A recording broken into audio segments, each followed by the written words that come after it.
mentioned breeders and good breeders and bad breeders. How do a novice identify a good breeder?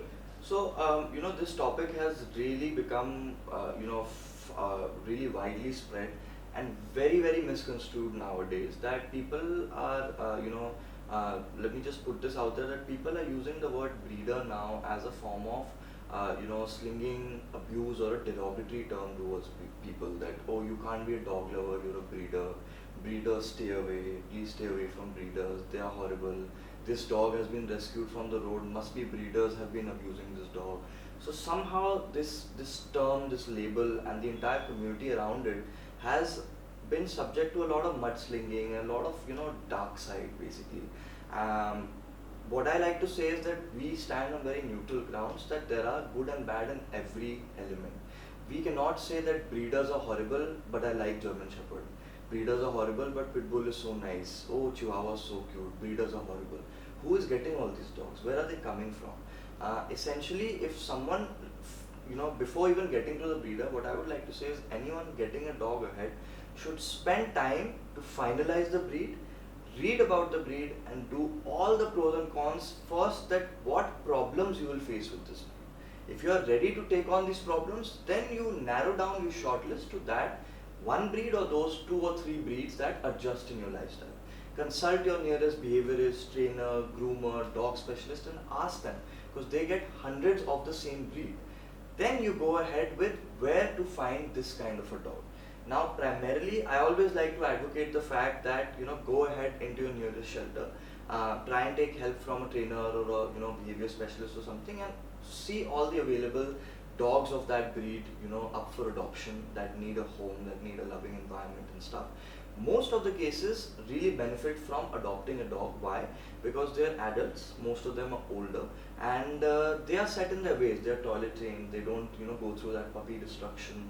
If someone is, let's say, has a very tight working schedule, they still like to want to keep a dog, don't always have to start with a puppy. Go ahead, take in a 2-year-old rescued Labrador from your nearest shelter, and then spend time on building the right behaviors, learning about the dog, but you're still saving a year of mayhem that goes through raising a puppy and stuff.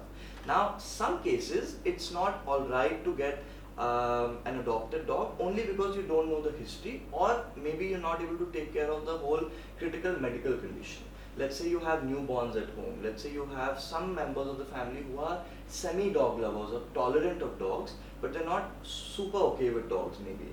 Let's say you have a really big family where you don't know when people are coming or going, and the dog can be a little unpredictable, or just the whole family has a notion that we'll only bond when, this is wrong by the way, this is a myth, that we'll bond with the dog if we raise them as puppies and all. That's just an excuse people make.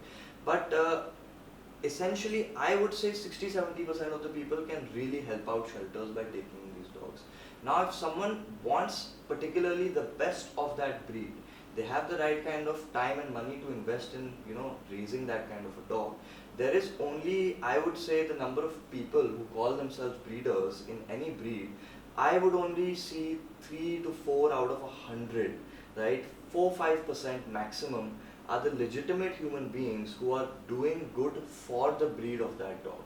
Now, for me, the classification of the breeder, how I like to see it, if I ever study genetics or breeding or something like that, that if I cannot make puppies that are better than the last generation, if I cannot select and wean out the health issues and the behavior issues, so that every time that I breed a litter, they come with better health, better temperament, and better quality of the lifestyle, better age that they stay with, then I don't want to qualify myself as a breeder. I just want to qualify myself as a puppy mill or a producer or a seller, and demand and supply kind of a guy. Don't call those guys breeders, first of all. Breeders are those legitimate people who have probably spent decades of their life and millions of their money just down the drain just to produce a nice dog, to give it to some other family for that dog to live, like a family member for the next 10 years. Now, one very important thing that you and I have been discussing now for years is, for me, a good breeder is a breed specialist, right? They know more than anyone in the room about that breed.